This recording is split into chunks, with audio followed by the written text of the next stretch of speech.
여러분 안녕하십니까. 2019년 1월 4일 금요일 신문사설 비평을 시작하겠습니다. 먼저 내부 고발과 관련된 조선일보 사설입니다. 상식 밝혔다가 정권에 지킨 청년의 권한을 보며, 조선일보 또 다른 사설에서 청 비서관이 비첩보 당사자에게 누설 이것도 덮는다. 중앙일보는 신재민 폭로의 실체적 진실 김동연이 밝히는 게 순리다 라는 제목의 사설에서 적자 국채 발행 외압에 온 국민이 주목하고 있다. 고발로 입막을 게 아니라 진실을 밝혀야 한다 이렇게 주장하고 있습니다. 문화일보는 신재민 공익 제보 본질 눈 감고 매도 나선 문정권 본색이라면서 비판하고 있습니다. 이 내부 고발이 공익 제보냐 아니면 공무상 비밀 누설 금지와 공공기록물 관리법 위반이냐 이제 하는 것이 정점이 되고 있습니다. 기재부는 비밀 누설 금지, 공무상 비밀 누설 금지 등으로 지금 고발한 상태입니다. 그런데 기재부가 이 고발 이전에 이 국채 발행에 대한 그 상황들에 대해서 국민들이 밝히는 것이 필요하다고 생각합니다.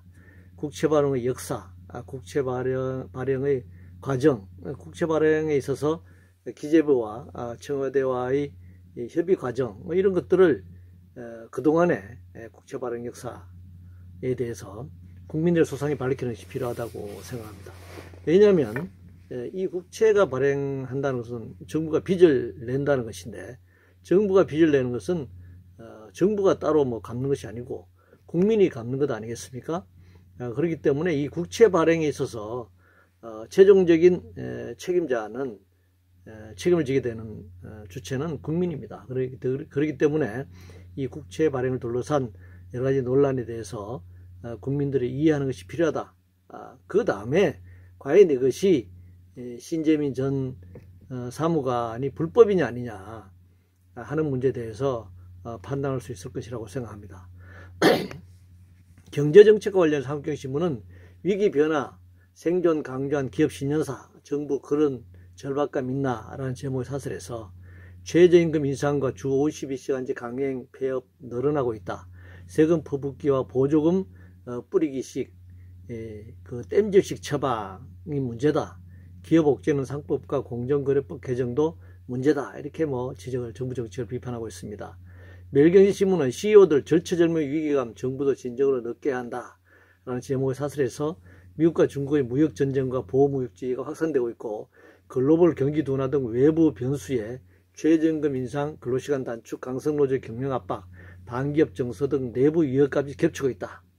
문재인 정부가 이념에 치우친 정책이 문제다. 이걸 포기해야 한다. 이렇게 지적하고 있네요.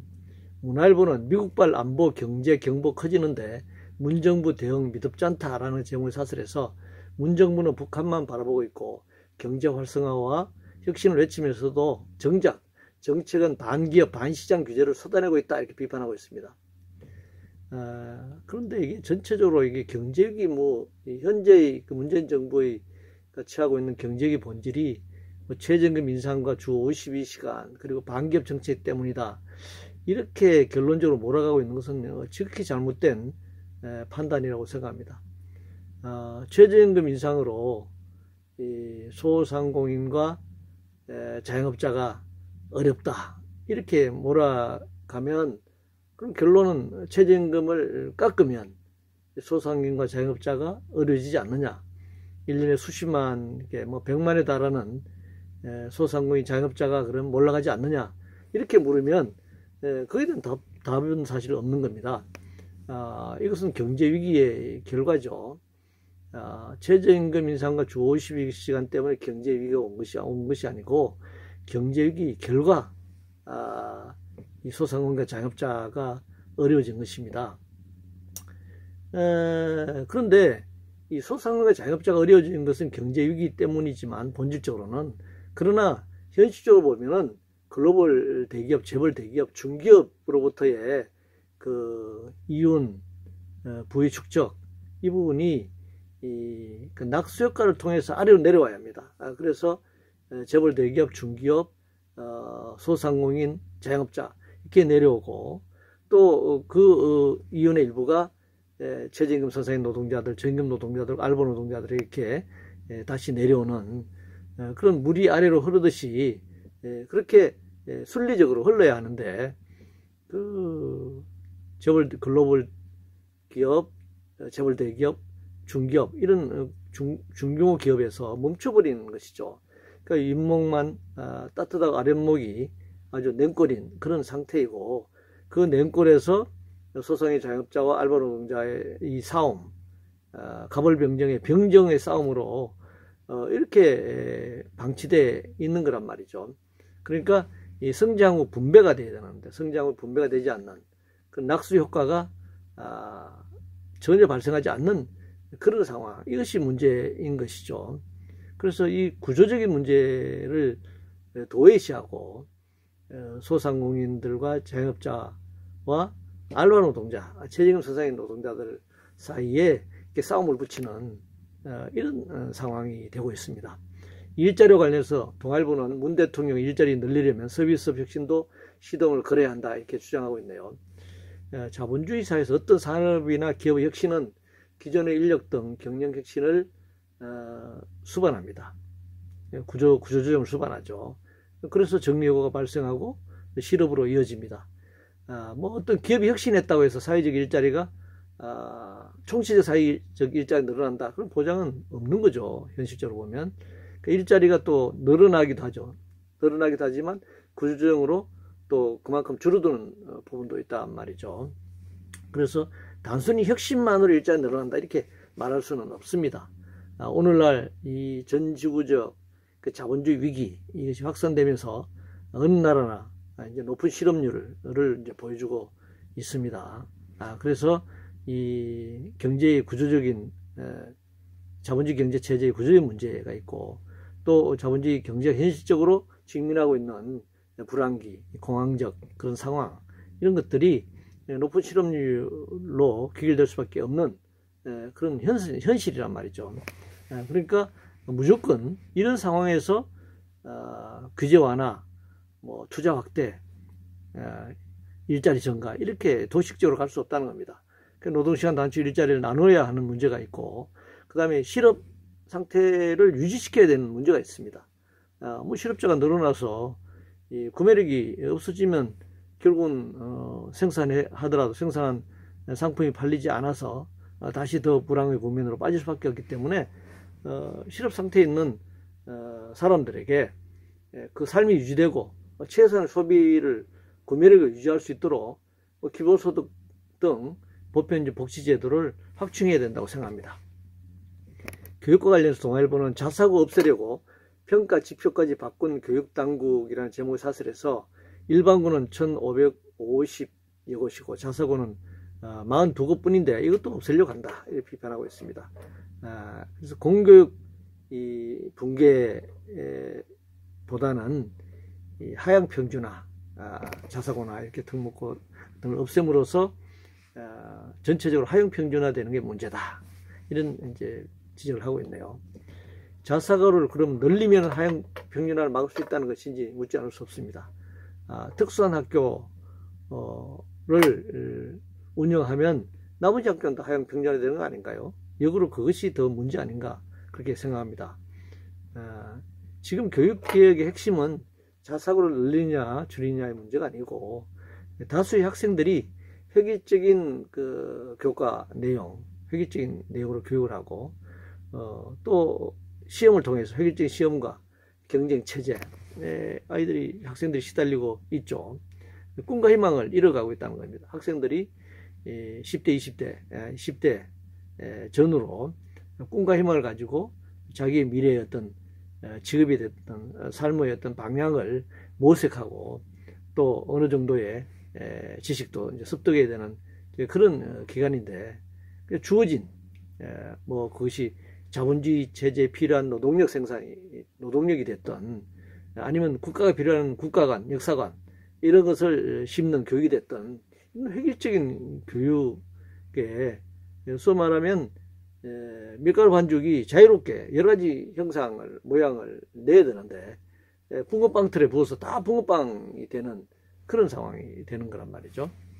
그래서 창의적인 교육도 사라지고 아이들이 학교에서 건강하고 행복하게 성장하면서 미래의 꿈을 꿔야 하는, 행복한 미래를 개척해야 하는, 자기의 필요한, 자기가 지금 하고 싶어하는 일이 그런 놀이나 공부나 이것이 자기 직업으로 연결되는 그런 교육을 지금 만드는 것이, 현장을 만드는 것이 중요한 문제이지, 공부 잘하는 아이들을 뽑아서 뭐 학교를 만드는 것, 그래서 전체를 그걸 목표로 나머지가 줄을 세워서 경쟁을 시키고, 그러면 전체적으로 소득이 아니라 성적이 향상된다, 그런 식으로 몰아가는 거, 이거 정말 문제인 거죠.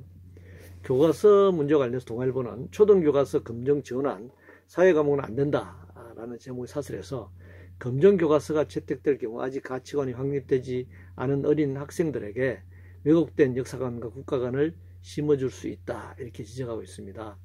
결국 국정교과서를 통해서 전체주의적이고 획일적인 역사관과 국가관을 심어줘야 한다, 그런 주장을 하고 있는 것 같아요. 이 역사관이라고 하는 것, 국가관이라고 하는 것, 이것이 뭐 검정이냐 국정이냐 그렇게 중요하지 않고, 어떤 면에서 보면 이 교육의 내용, 교육의 방법, 이런 것이 굉장히 중요하다고 생각합니다. 그것이 뭐 국정교과서에서 내용을 기술했던, 검정교과서의 내용이 기술되었던 그 기술된 내용을 학생들에게 외우게 하고, 그것만이 정답으로 시험을 치게 하고, 이렇게 역사관과 국가관을 가르쳤어야 말이 안 되는 거잖아요. 그러니까 이 학생들과 토론하고, 또 여러 가지를 제시하고, 여러 가지 학술적인 논쟁 지점도 제시하고, 또 학생들의 생각들도 토론과 이런 교육을 통해서, 토론식 교육을 통해서 역사관 국가관을 정립해 나가는 거죠. 국가관을, 역사관이든 이런 것들을 정립해 나가는 과정이어야 하는데, 주어진 국가관 역사관을 그걸 시험을 통해서 평가받게 하려면 암기할 수밖에 없는 것이잖아요. 그것이 자기가 동의하든 하지 않든 이건 전체주의적 교육 방식이다, 이렇게 생각합니다. 규제와 관련해서 조선일보는 넥슨 매각, 또 하나의 미래산업 낙오라는 제목의 사설에서 게임 규제, 셧다운제, 주 50시간 이런 걸 문제를 지적하고 있습니다. 한국경신문은 무엇이 국내 1위 게임 기업가의 사업을 접게 했나 라는 제목의 사설에서 청소년의 심야 시간 게임 이용을 금지하는 셧다운제 확대, 모바일 게임 결제 한도 제한, 게임의 사행산업 분류 등 규제가 이런 국내 1위 게임 기업가의 사업을 적게 하지 않았나, 이렇게 지금 얘기하고 있습니다. 멜경신문은 국내 최대 게임업체 넥슨 매각을 범위하라는 제목의 사설에서 첩첩 규제와 진경준 전 검사장에게 공짜 주식을 준 사건으로 2년여간 검찰과 법정을 드나드는 것이 영향을 미쳤을 것 같다. 그리고 사행성을 이유로 모바일 게임 머니 결제 한도 제한, 청소년 심야 시간 게임 이용 차단 등 규제를 강화하면서 성장의 정체기에 들어가게 된 것 같다. 불합리한 규제를 개혁해서 게임 산업의 경쟁을 회복하도록 해야 한다, 이런 지적을 지금 하고 있습니다. 그런데 기업도 이 사회적 생물이죠. 생명체입니다. 그래서 영원히 존속할 수 없습니다. 생멸하는 겁니다. 생물은 생멸하게 되어 있습니다. 특히 치열한 경쟁 사회에서는 언제나 순위가 바뀔 수 있죠. 뭐 글로벌 대기업들도 얼마든지 정말 결코 무너지지 않을 것 같은 그런 세계적인 기업들도 시간이 지나면 경쟁 속에서 도태되고 무너지고 사라지기도 합니다. 그래서 규제 때문에 더 이상 기업을 경영할 수 없다, 이런 주장은 틀린 주장입니다. 그러면 현재까지 이 넥슨이 현재까지 그 규제가 문제라고 하는데, 그러면 현재까지 그 규제에 있어서 어떻게 한국의 1위 게임 기업이 되었고 세계적인 기업이 되었느냐, 이렇게 묻지 않을 수 없습니다. 그럼 규제를 전부 없으면 전 지구적 경제가 살아날 수 있는 것인가? 그건 알 수가 없는 겁니다, 사실은. 그래서 게임 산업이, 또 하나의 규제는, 그 게임 산업이 아무리 중요하다고 해도 게임을 규제해야 할 사회적 기준이 규범 이런 것이 필요하다면 규제를 포기할 수가 없는 것이죠. 그냥 기업이 성장하고 일자리를 만들어야 되기 때문에 그 기업이 사회적으로 필요하든 필요하지 않든 뭐 폐를 끼치든 말든 규제를 풀어야 된다. 이런 것은 있을 수 없는 겁니다. 그러면 국가라고 하는 것이 존재할 이유가 없는 것이죠. 민요총에 대한 공격을 하고 있네요. 매일경제신문은 재벌투쟁도 모자라 정치투쟁까지 나서겠다는 민노총이라는 제목의 사설에서 민주노총 위원장 신년사에서 대재벌투쟁 외에 주한미군 국가보안법 문제, 20대 총선 참여를 적시했고 이건 문제다 이렇게 지적하고 있네요. 스스로 밝히듯이 최저임금 1만 원의 조기 실현이나 비정규직 철폐, 달력근로제 개정 반대 같은 사안이야 나름대로 목소리를 낼 수 있겠지만 노조니까 말이죠. 근데 주한미군과 국가보안법 같은 민감한 정치 외교 현안까지 나서겠다니 이건 논란이 된다 이렇게 비판하고 있습니다. 근데 민요총 선언과 강령에 입각하면 이런 주장들은 당연히 민요총 위원장이 할 수 있는 주장이다. 노동조합은 임금이나 노동조건뿐만 아니라 이에 영향을 미치는 제반 정치 사회적 문제에 대해서 입장을 밝히고 발언하고 투쟁할 수 있습니다. 노동자와 노동조합의 정책 자유가 보장된다면 말이죠. 당연히 보장되는 것이니까요. 그런데 그럼 이 사설대로 민요총이 최저임금 1만 원, 비정규직 철폐, 탄력근로제 확대 이런 걸 반대, 비정규직 철폐를 요구하고 탄력근로제 확대 실시를 반대하는 총파업을 한다. 그러면 지지하고 찬성하겠다는 겁니까? 또 아마 그렇게 하면은 그것도 정치의 요구다. 규정노조의 철밥통 지키기 위한 거다. 이렇게 또 매도하지 않겠습니까? 이래도 안 되고 저래도 안 돼. 민요총은 무조건 비판의 대상이 되는 겁니다. 민요총 가만히 있으라는 얘기죠. 경사노예에 들어와 가지고 자본이나 국가나 자본이 요구하는 거 거기에 양보는 하고 그냥 조용히 있어라. 그런 주장을 지금 하고 있는 겁니다. 정교조와 관련해서 문화일보는 정교조 해직 교사 8명 코드 채용 교육감들의 반교육이라는 제목의 사설에서 불법 행위에 대한 대부분의 유죄 확정 판결로 해직된 지 6 내지 10년 된 정교조 출신을 각기 4명씩 지난 1일 특별 채용한 것을 문제 삼고 있습니다. 그럼 법원의 유죄 판결이 한번 나오면 평생 연좌제나 감시 대상자로 몰려가지고 아무것도 할 수 없다. 그런 주장입니까? 그리고 우리나라 대법원 판결이 과연 그러면 지거지순한 그런 법률 효력을 가지고 있다고 보는가 본데 양성태 사법거래와 사법농단으로 점철된 이 사법부패의 관점에서 보면 무슨 대법원 판결이 지거지순한 최종 결정이라고 할 수가 없습니다. 상당부 재심을 지금 거쳐야 될 그런 상황입니다. 그리고 법원 판결이 우리 사회에 인간사회 윤리도덕의 위에 있지 않습니다. 그 대법원 판결이라고 하더라도 그것이 상식적인 보편적인 윤리도덕에 위배되면 그 법률적 판결도 실질 효력이 없는 겁니다. 주식과 관련해서 한경신문은 2000선 무너진 코스피 결국은 기업 실적이다 라는 제목의 사설에서 이건 글로벌 현상이다 이렇게 시작하면서 미중 무역 분쟁과 중국 경기 둔화가 주요한 원인이 되고 있다. 그리고 기업이 이익을 내고 주가 상승과 소비 확대로 이어지는 선순환 유도 정책이 시급하다. 그래서 기업이 이익을 낼 수 있도록 조치를 취해야 한다. 그런 얘기죠. 자본주의 체제 글로벌 현상이라면 당연히 그게 주요한 원인이죠. 그런데 규제 완화해가지고 기업이 이익을 내면 주가가 올라간다. 이것은 현실적으로는 맥락이 지금 없어 보입니다. 지금 규제 완화한다고 투자가 하고 투자해서 생산이 늘어나고 일자리 늘어나고 주가가 오른다. 이렇게 지금 될 수 있는 상황이 아닙니다. 이 글로벌 체제의 위기, 이 상황이 투자를 어렵게 하고 또 투자를 하더라도 투자해서 생산된 상품이 팔리지 않는 지금 그런 상황인데 말이죠. 지금 규제 완화한다고 세계 자본주의 공황적 위기가 해소될 수 없는 상황이기 때문에 기업이 이익을 내주면 주가 올라간다. 이것은 현실적으로 성립하지 않습니다. 투자와 생산이 늘고 내수 활성화 수출이 당장 늘어날 수 없는 상황이기 때문에 그렇습니다.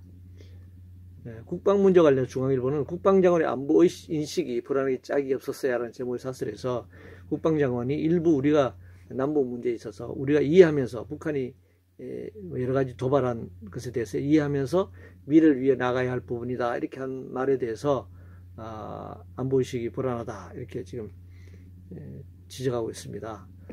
한반도 비핵화 남북 화해 국면에서 정부가 여러 가지 남북 간에 문제가 있지만 정부 입장을 그 적대적인 문제만 들춰내서 책임 추궁만 하고 이렇게 할 수 없는 이제 상황을 반영한 것이죠.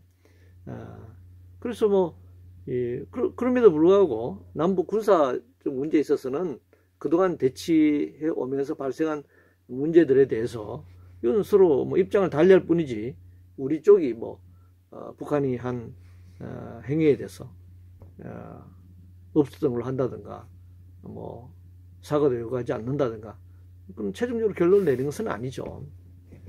그러니까 우리가 대북 제재가 아무리 유엔이나 미국의 대북 제재가 아무리 강화된다고 하더라도 인도주의적 차원에서 식량이나 의약품 지원은 유엔이나 미국에서도 반대할 수가 없는 것 아니겠습니까? 그러니까 군사적 문제, 그동안 충돌해온 군사적 문제는 여전히 있지만 우리가 남북 한반도 비핵화와 남북 화해 교류의 측면에서 그 문제를 우선적으로 내세우면 한반도 비핵화를 진전시키거나 남북 화해 교류를 해나갈 수 없는 상황이 되는 것이잖아요. 그러면 다시 1년 전으로 돌아가자는 것이기 때문에 그런 측면에서 이해를 말하는 것이 아닌가. 북한의 명백한 도발에 대해서 군사적으로 명백한 도발에 대해서 국방부 장관이 그 도발하는 거 이해한다 이렇게 말할 수는 없는 것이고 그렇게 들렸다면 좀 구체적으로 해명하는 것이 필요하다 이렇게 생각합니다. 그래서 남북한 군사 충돌에 대한 그 입장을 말하는 시기나 방법은 당연하게 다를 수밖에 없다 생각합니다. 사법과 관련해서 사법부와 관련 중앙일보는 사법 불안정 상징하는 법원 행정처장의 잇따른 사태라는 제목으로 이 김명수 대법원 체제, 특히 문재인 정부와의 그 코드가 맞지 않은 인사의 사태 이런 문제를 지적하고 있네요. 근데 사법 불안정은 코드 인사 문제에 있다기보다는 헌법 103조가 규정한 대로 이 법률과 양심에 따라 판결하지 않고 권력과 자본에 편향된 그 재판을 남발해온 사법거래, 사법농단, 사법부패 이게 근본 원인이다라는 점을 지적하고 싶습니다. 이상으로 2019년 1월 4일 금요일 심사설 비평을 모두 마치겠습니다.